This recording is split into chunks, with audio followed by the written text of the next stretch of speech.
রোববার দুপুরে রাজধানীর চীনমৈত্রী সম্মেলন কেন্দ্রে ইমাম খতিব জাতীয় সম্মেলনের আয়োজন করে সম্মিলিত ইমাম খতিব পরিষদ।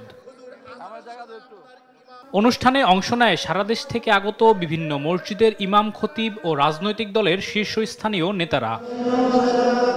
অনুষ্ঠানে বিএনপির স্থায়ী কমিটির সদস্য সালাউদ্দিন আহমেদ বলেন, ক্ষমতায় গেলে কোরআন ও সুন্নাহর বাইরে কোনো কানুন করবে না বিএনপি। আমরা ইনশাআল্লাহ সবসময় আমরা বলে থাকি, আজকেও পুনরুচ্চারণ করি, কোরআন এবং সুন্নাহর বিপরীতে বাংলাদেশে কোনো কানুন করা হবে না। পরে ইমাম খতিবদের ৭ দফা দাবির প্রেক্ষিতে বিএনপির ভারপ্রাপ্ত চেয়ারম্যান তারেক রহমান বলেন, মুসলমানদের স্বার্থবিরোধী যে কোনো কর্মকাণ্ড রোধে সোচ্চার বিএনপি।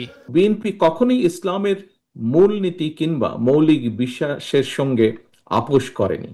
বিএনপি বরাবরই ইসলাম এবং মুসলমানদের স্বার্থবিরোধী যে কোনো অপতৎপরতার বিরুদ্ধে সোচ্চার। পতিত পরাজিত পলাতক স্বৈরাচার ইসলাম, মুসলমান এবং ইসলামী সংস্কৃতিকে রাষ্ট্র এবং সমাজে নানাভাবে হেয় প্রতিপন্ন করার অপচেষ্টা করেছিল। রাষ্ট্র পরিচালনার দায়িত্ব পেলে আর্থিকভাবে পিছিয়ে থাকাদের রাষ্ট্রীয়ভাবে ভাতা দেওয়ার কথা জানান তিনি।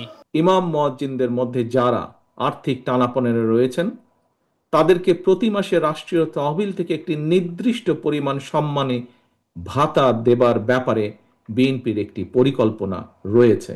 আর হীন রাজনৈতিক স্বার্থে ধর্মীয় ভুল ব্যাখ্যা সমাজে বিশৃঙ্খলা সৃষ্টি করতে পারে বলেও মন্তব্য করেন তিনি। ইসলামের রাজনৈতিক ব্যবহার নিয়ে ইসলামিক স্কলারদের মধ্যে মাঝে মাঝে আমরা মতবিরোধ এবং ভিন্ন মত দৃশ্যমান দেখি। আলিমুজ্জামান সাফওয়ান, দেশ টিভি, ঢাকা।